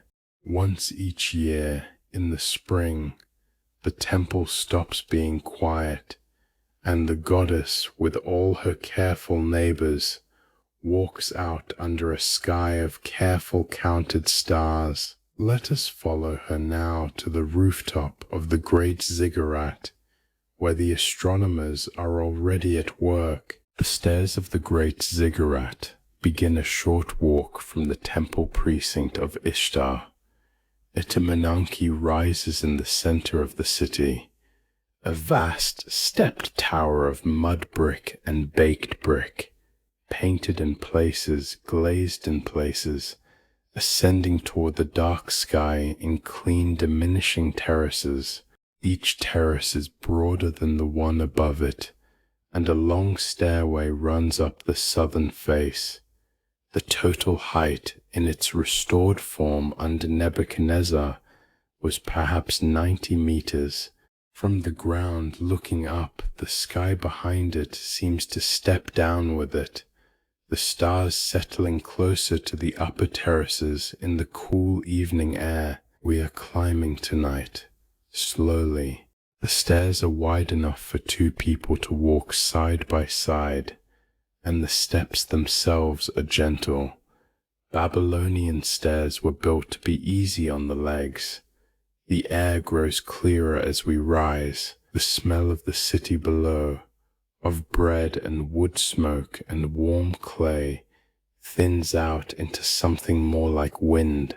Somewhere a lamp on a roof flickers and steadies.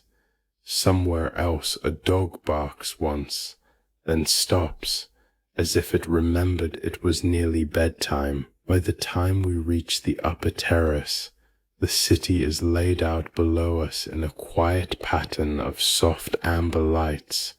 The Euphrates is a darker line across it, with the river district just visible along its banks. The wall of Babylon is a darker line still around the whole, a rough oval of patient brick. The temple of Ishtar, where we have spent the night, is a small dim square just below us, its few remaining lamps small as fireflies. Above all of this, the sky has begun to fill with stars. The air is dry and cool. Venus this evening hangs low in the western sky, the brightest point in any direction. It is at the very top of the ziggurat, in a small shrine, that the astronomers do their work. There are perhaps 3 or 4 of them on duty tonight. They are seated or standing around a small table on which are unrolled several thin clay tablets, each one a slightly different color from the last, fired at slightly different temperatures over many years. One of the astronomers is using a long thin reed to mark off divisions on the tablet's surface. Another is looking up, then down, then up again, comparing what he sees in the sky with what is written. They have been here, in roughly this same posture, for many centuries. The Babylonians had a long, careful astronomy. Some of its earliest layers go back to the 2nd millennium before our era. By the time of Nebuchadnezzar, the astronomers had inherited a deep tradition of observation and prediction. Their most famous compendium, sometimes called by its opening line Mol Appian, which means simply the plough star, is preserved on 2 large cuneiform tablets that survive in fragments today. It was probably compiled around the year 1000 before our era, drawing on observations made over the previous several hundred years. It lists 66 stars and constellations. It gives their dates of heliacal rising, that is, the date each year when each star first becomes visible in the dawn sky after a period of being hidden behind the sun. It gives water clock measurements of day length through the year. It gives schemes for predicting the appearances of the planets. What is striking when one sits with these tablets is how practical they are. They are not mystical. They are, if anything, dry. They are the work of generations of people patiently checking the same patches of the sky over many lifetimes. They were used for calendar keeping, for setting the dates of festivals, for predicting the seasons, for navigation along the river and across the desert, for the arithmetic of intercalary months that kept the lunar year in step with the solar year. Underneath all of that, of course, was a religious framework. The stars were the gods, and so to know the stars was to be on speaking terms with the heavens. But the actual practice was the careful work of patient counting. One of the astronomers gestures upward to Venus. In the Babylonian sky, this point of light is Ishtar, the same Ishtar whose temple we walked through tonight, the same goddess who was washed in warm water at sunrise, fed 2 careful meals, dressed in fresh linen and laid down at dusk. Her body in stone and gold sits a few hundred meters below us in her inner chamber. Her body in light hangs in the western sky just above the horizon. The two are the same and not the same.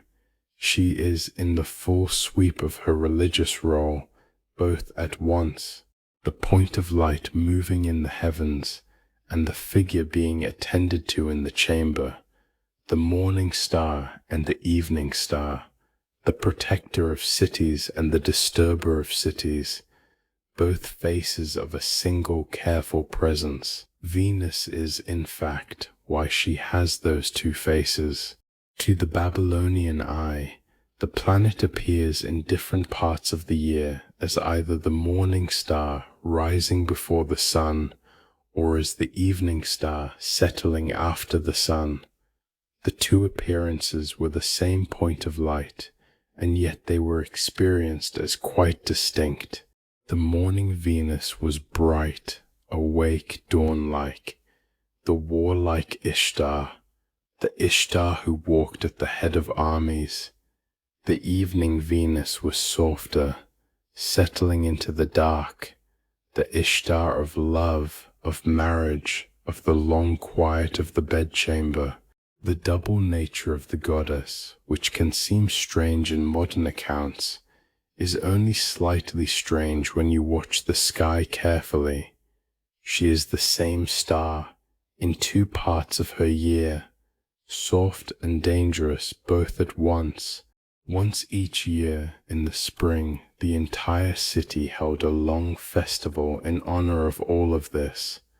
It was called Akitu, and it lasted 11 days. The mood was both serious and celebratory. On the first days, prayers were recited and offerings made. On the 4th day, the priests recited the long Babylonian creation poem, the Enuma Elish, in front of the cult statue of Marduk. On the 5th day came perhaps the strangest moment in the whole calendar. The high priest, in front of the cult statue of Marduk, would slap the king's cheek and pull his ear. The king was required to weep. Real tears were the proof that he had not become a tyrant, that he was still, in some real sense, the servant of the god rather than the master of the people. If real tears formed, the king's office was renewed for another year. If they did not form, the omen was not good. On the 8th day of the festival, the cult statues of Marduk and Nabu, attended by the visiting statues of other gods who had been brought into the city for the occasion, processed in solemn order out of the Isagila and through the Ishtar Gate to a small precinct outside the walls called the Akitu House. The king walked with them. The crowd lined the processional way. Lamps burned at intervals along the gate, glowing softly against the deep blue of the wall. 3 days later, on the 11th day, the gods returned. The procession came back through the gate, with the city in its full happy crowd, and the year was begun. There is a small detail of the slap and the tears that is sometimes missed. The king was not humiliated in private. He was humiliated in the presence of the cult statue of Marduk, in the deep inner room of the great temple. The tears, in other words, were a religious requirement, not a public spectacle. The king could weep without losing dignity, because he was weeping, in the religion's understanding, in front of his God. The slap was not from the high priest as a man, but from the high priest as the hand of the god. There is something almost kind about this arrangement. The most powerful person in the kingdom was given, once a year, a small structured way to remember that he was not the most powerful person in the universe. After the tears, he would return to his throne for another year, more carefully than before. It is a good moment to remember the Ishtar Gate now, looking down on it from the top of the ziggurat. From up here in the dark, you cannot see the blue.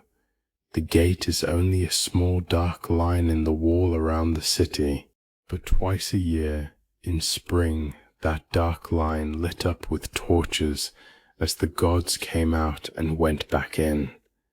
The wall we walked through earlier tonight was not only a quiet entrance, it was the center point of the city's longest festival, a door through which the goddess and her divine neighbors walked twice a year on their slow ceremonial round.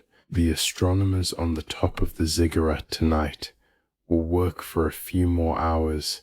They will mark down certain risings, note the positions of certain planets along their tracks, write a brief sentence about the cloud cover in the south, lay aside their reeds, and go down to sleep before dawn. Their tablets will be filed in a small archive. Some of those tablets, 2,500 years from now, will be excavated and read again, first in pieces, then more fully, as the language is recovered word by word. Their patient counting will become part of how we today still understand the sky. The Babylonian water clock tables for the length of the day still work astronomically.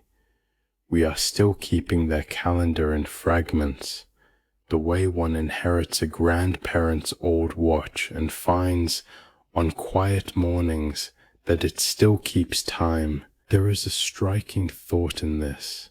The Babylonian astronomers were not building telescopes. They had no lenses, no clocks more precise than a water clock, no charts that we would recognize. They had only their eyes, the open sky, a careful sense of direction, and stacks of clay tablets going back many generations. From this they extracted patterns precise enough to predict eclipses in advance. Some of those eclipse predictions can still be checked today against modern astronomy, and they are remarkably close. The long arc of patient observation is its own kind of instrument. Generations of attention can substitute in some ways for technology. The temple itself was in this sense an instrument, a very slow, very large telescope made of bricks and patience. The wind on the upper terrace is soft now. Venus has begun to settle toward the horizon. The city below has grown quieter. Somewhere down in the Ishtar precinct, the lamps in the courtyards have been turned down. The dream alcove is full of slow breathing. The cult statue behind her curtain sleeps her own slow sleep. The Naditu and the cloister have closed their doors. The kiln yard is dark. The bricks are cool to the touch. The carved animals along the wall are walking in their long stone procession into the long dark of the night. Everything has gone soft. Take one last slow breath up here on the terrace. The cool wind is on your face. The lamps far below are small soft points. The sky has its full set of stars now. The horizon to the west has just released the last of Venus, who will reappear in the dawn. Behind us, the dark shape of the upper shrine watches the same horizon, the way it has every night for many human lifetimes. Below us, the Ishtar precinct is still and quiet. The whole long evening that we have walked through tonight is folded down there now, almost asleep, with only the soft glow of the very last few lamps. And so as Venus settles softly into the dark line of the horizon, the temple itself grows quiet, and the long night gathers its blue back into the ground. Let us begin our slow walk back down the stairs of the ziggurat, taking with us only what we have noticed, leaving the rest to the city. We have come a long way tonight, you and I, although it has all happened in a single quiet stretch of evening. We started outside a blue gate at twilight. We walked beneath its lions and its dragons. We stepped through a passage of careful images. We crossed a courtyard where priests were carrying small bronze trays. We met a long line of women in linen who were keeping the world's quietest set of accounts. We stood in front of a curtain behind which a goddess was, in some real and patient way, sitting down to her supper. We followed dragons and bulls along an inner avenue. We watched a kiln cool in a workshop yard. We sat for a while beside sleepers in a small alcove, hoping for a kindly visit in a dream, and we climbed the long staircase of the great ziggurat to watch the sky as the astronomers watched it. There is no need to gather any of these images now into a single picture. They were never meant to be one picture. They were meant to be a slow walk through a room of quiet places. Let them sit lightly, the way a string of small stones sits lightly in a coat pocket, each one a little different, each one with its own cool weight. If something has stayed with you tonight that surprised you, let it stay. Maybe it is the blue that was not really lapis. Maybe it is the priestess at her clay tablet, with her seal beside her hand. Maybe it is the small figurines in the antechamber with their upturned mouths. Maybe it is the slap on the king's cheek and the tears that the priest hoped to see. Maybe it is the morning star and the evening star, both the same goddess, both the same point of light. There is no test at the end of this. You do not need to remember any of it tomorrow. The act of having walked through it gently is, in itself, the whole thing. The city of Babylon in the form we have walked through tonight no longer stands. The wars of later centuries took it apart. The river shifted. The bricks were carried away to other walls. Most of what we know of it now we know from the stamps on those bricks, from tablets dug out of mounds, and from the long, careful work of scholars who have spent their lives reading a language that, for 2,000 years, no one could read at all. The Temple of Ishtar exists today in our minds, in museums, and in scattered fragments across a quiet stretch of southern Iraq. But it also exists, very softly, in any quiet evening like this one, when someone sits down to listen, and the lamps come down low, and the night gathers gently around the body. Now there is nothing more you need to hold on to. Let the gate fade, let the bricks settle, let the dragons walk into the dark, let the lions go. The temple is quiet, the cloister is closed, the cooks have washed the last bowl, the astronomers have put away their reeds, the goddess is asleep behind her curtain, Venus has gone down, the stars are slow, your breathing is slower, Your shoulders are soft, the room is warm, the night is wide. Close your eyes, let your hands rest, let the day settle. There is nothing left to carry. The blue is gone now, the wall is gone, the dream is yours. Sleep well, sweet dreams.